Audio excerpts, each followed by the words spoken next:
When I was at Tiruvannamalai, one person has met me and asked a question.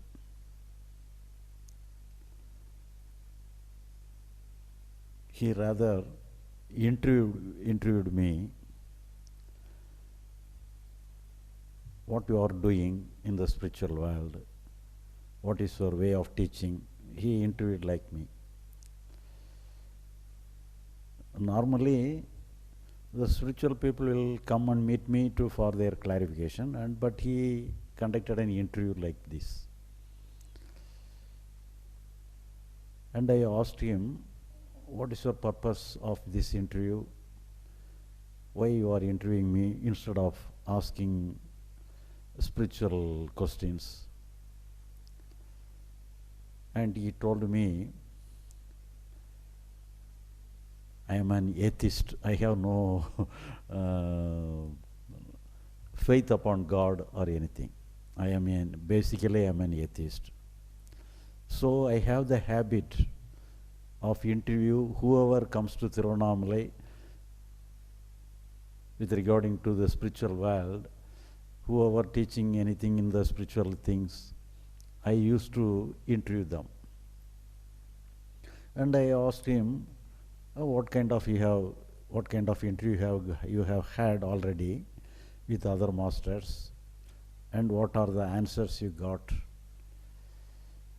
And he told me, when I interview any persons about the mystical things, they simply said, you cannot understand directly very easily, you have to practice something. Only because of practice alone, you can get something. So everybody used to say like this repeatedly. So I also try to have some practice, and they got the guidance from them.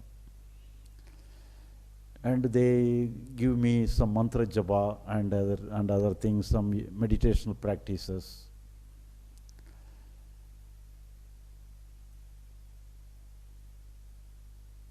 And what are you getting from those practice? Do you have any benefit out of that? I asked him.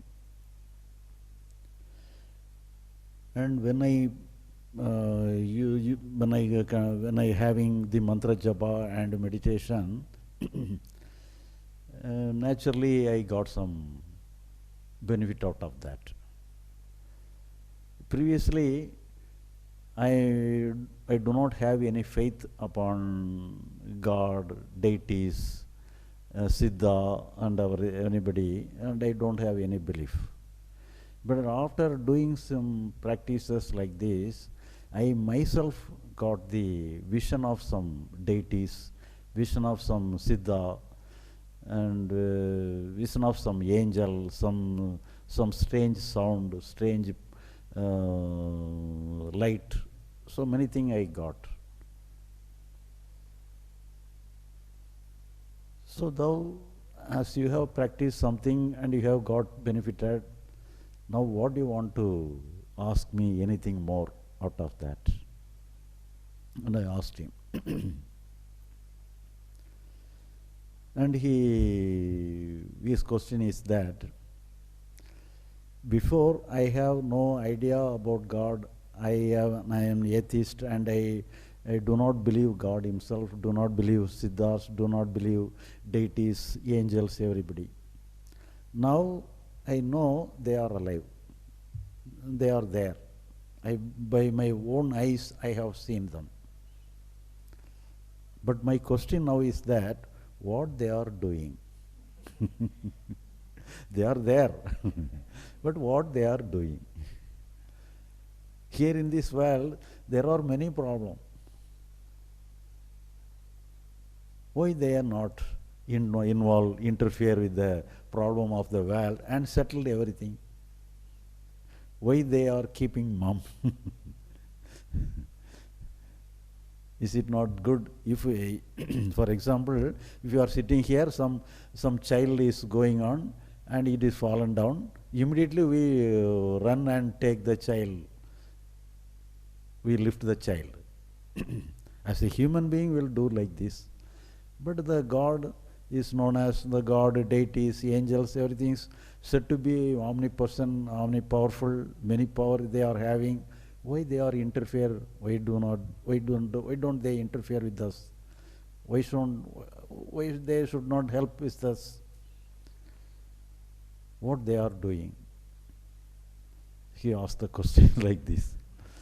So here I have to explain the process of karma theory. So what is karma here?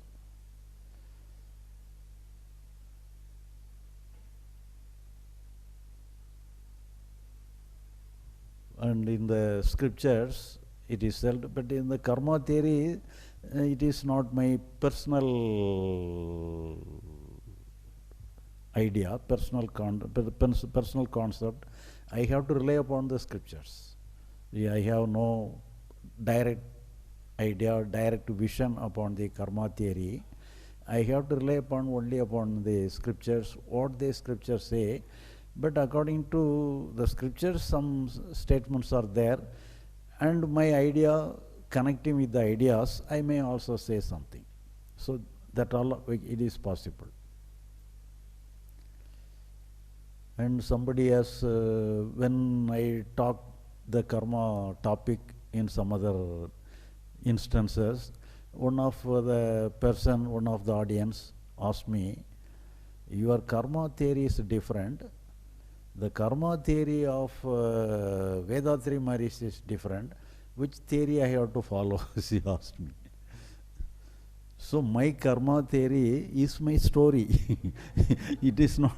It is only an imagination. My imagination. I imagine like this, and the Vedatri Maharishi imagine in a different way. And apart from that, you may imagine in your own way. But what, there is no bar for your imagination. So so what I am telling now also, it is not an authentic truth. It may be like this. My vision is like this. My idea, my imagination is like this. You can, but previously we have told many things about enlightenment, liberation. That is I am answerable to all those doubts, all those problems, because it is for myself. It is a truth. There is no doubt about it. I am clear with the statement of enlightenment and liberation. But here, the product of the karma theory, it is only an borrowed one. I have borrowed something from the scriptures, borrowed something from the other person, and I connected my vision also, my theory also. So you can have your own idea upon this. So according to the scriptures or anything, they classified the karma into 3 categories. The first one is Sanjita karma, and the second one is Prarabdha karma, and the third one is the Ahamya karma. So they classified the karma into 3 aspects, 3 categories. The Sanchita karma means we are having different kind of births. We are having previous birth also. We may have numerous births, and in the numerous births, we may accumulated many karmas, many actions, many activities. Out of the actions, we might have done good deeds, bad deeds, and out of the karmas of the many birth of ourselves, we accumulated many karmas on our account. So the total account of our karma is known as Sanchita karma. And of the total karma, we select some karma for the enjoyment of this birth. For that is known as the prarabdha karma. And the third one is whatever we are doing in this birth, in this new birth, is known as the ahame karma. For example, we are having $50,000 on our bank account. This is the total asset. The total asset of ourselves is known as the sanchita karma. Out of the $50,000 in the bank, we take $10,000 for our expenses.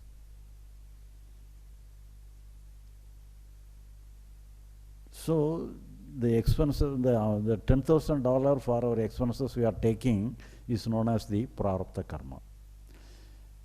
And for our expenses we are taking the $10,000, and out of that we spend something and we invest something.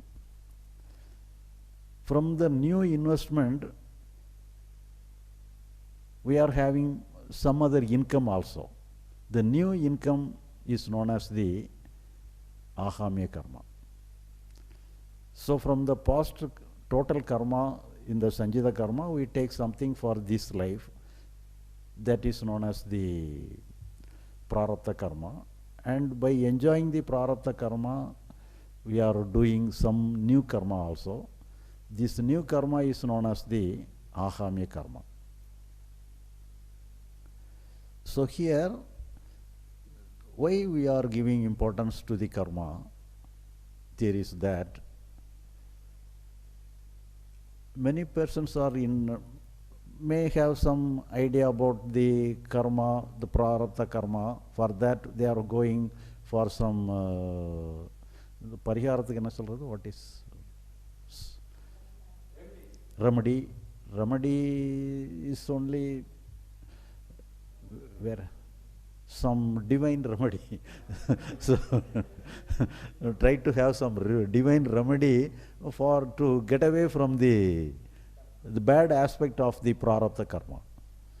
We may have some, we may be some cares, we may have, if it is a good thing, we will not try to get remedy from, get away from the karma.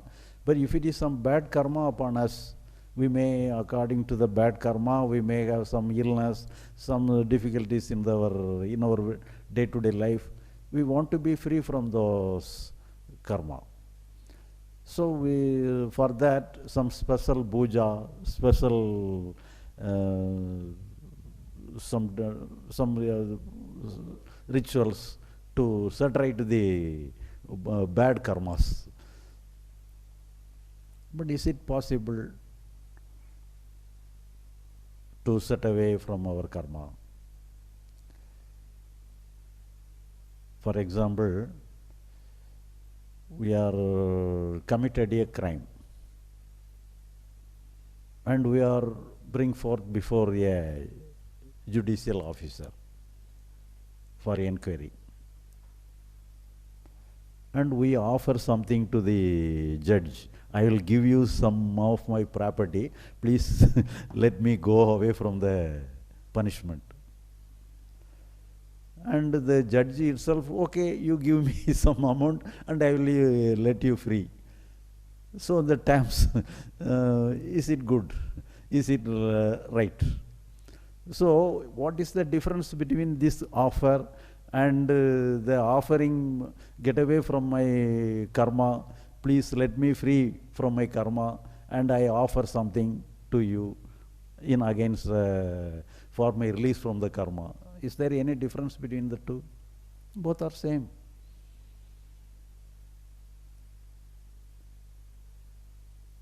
But if it is so, whether it is correct to, we have to gone through our karma as we have destined.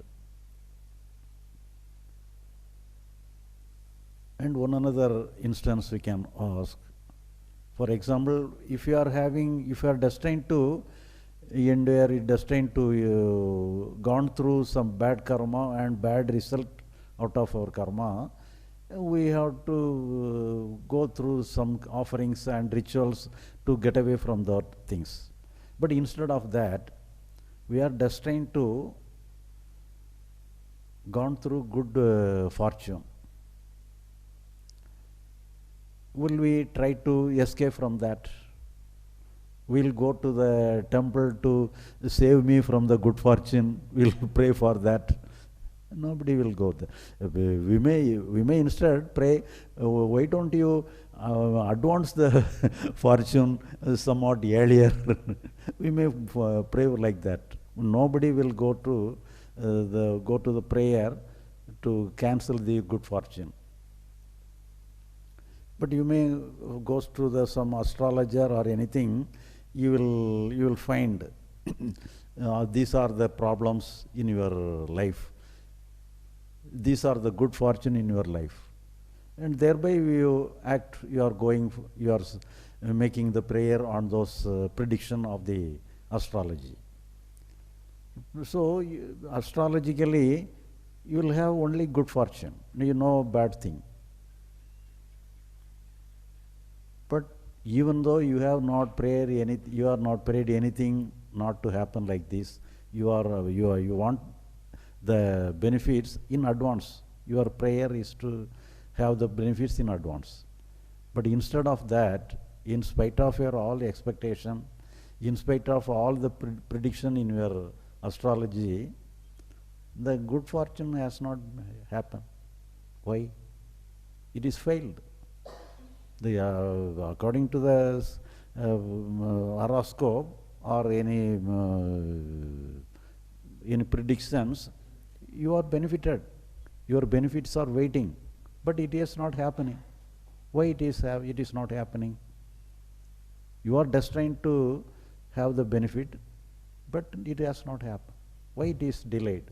Why it is cancelled? So that is the reason for your new karma. So your new ahamya karma is the cause for the block for your fortune.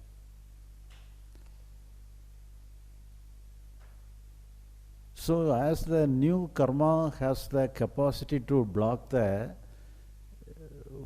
good fortune, the new karma has the power to block the bad karma also.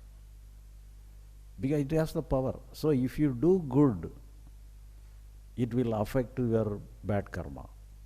Even though you have been destined to reap the bad result of your bad karma, you can evade from that bad karma if you do good thing in this life.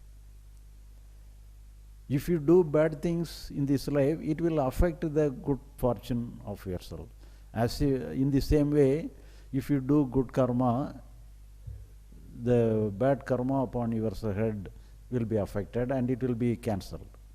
So, thereby what we have to understand here is that doing good alone is good for everybody. So you can, for that respect, you can accept the karma theory itself.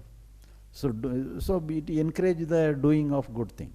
So if you, instead of doing some prayer or anything, you can enhance the doing goodness. So if you're doing goodness more and more, it will create some good atmosphere, good result for yourself, and it will eradicate the bad result of your bad karmas. And one another point we have to come across here is that, so if you do good karma, we will have good fortune or good result. And if we do bad karma, bad activities, the result of the bad activities is some punishment for the bad activities.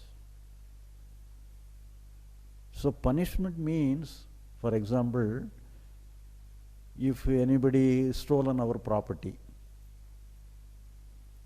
and he was caught, the thief was caught, and he was punished. And he know, because of our theft, I was punished like this. So he has some reason. Then what the reason is that the reason for punishment is that he should not do the same act again, same crime again. Now, what is going on in the karma theory? We are punished for our crime, for our offenses, for our bad activities. But what kind of offense you have created, what kind of wrongdoing you have created, you do not know. So, our hardships cannot be counted as a punishment, because we may have some hardship because of your bad activities, because of your bad deeds. You may have some hard thing we have to endure, some hard circumstances you have to gone through, but it is not given as a punishment. So when it is not given as a punishment, then what is the purpose of undergoing some hardship for our bad action?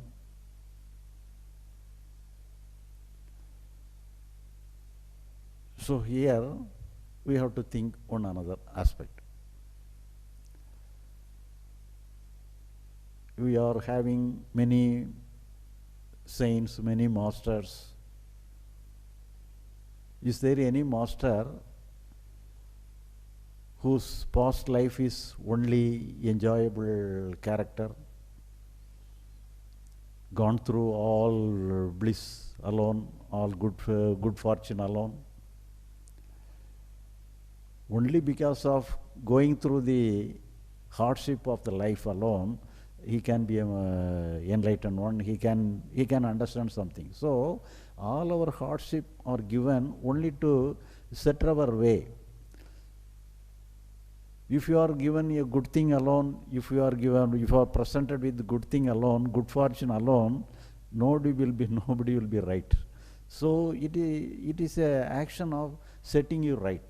So our hardship has to be considered as a good thing to set us right, to set a way to our life. So set a good future for our life. So even we may have some hardship in our life, we have to make it as a lesson to understand something. That is why all masters, all saints, undergone many hardship in their life. After undergone many hardship in their life, they got succeed in their life, succeed in his venture. So here, even though the karma may be giving some result, some adverse result, but everything is under the guidance of some superior powers. So it regulates our life with the help of our karma, and we can make use of, and they are according to the direction of some superior power, it guides you. So we can consider the karma as a guidance for our proper life, a good life. We need not take it as a curse, as a punishment. The karma is not at all a punishment. Karma is not at all a curse. It is a guidance. But at the same time, we have to get a lesson from the karma theory that we have to do the good thing alone. And if you do the good thing, some good atmosphere will come. Moreover, one another point we have to discuss on this line. For example, the prarabdha karma is 100% powerful. You cannot do any ahamya karma because it is 100% powerful. So if the ahamya karma is 100% powerful, there is no prarabdha karma. So if both are 50-50, for example, agami karma is 50%, prarabdha karma is 50%, nothing can be done properly. So the agami karma at least 10% must be more than the prarabdha karma. Then only we can do something. So when the agami karma is 60%, 10% more means 50 plus 10, 60% powerful, then the prarabdha karma becomes 40%. So in this way alone, the agami karma can be executed.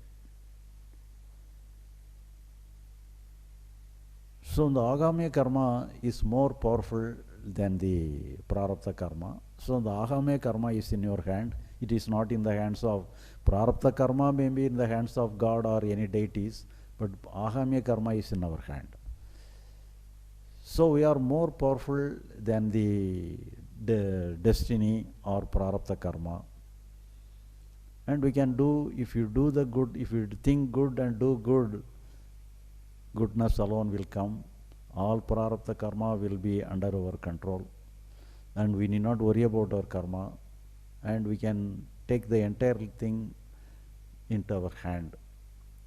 And this is the some simple understanding of the karma theory. Here you can join, you can connect your imagination also, or connect your clarification, and we can discuss something, and we can end the topic of karma.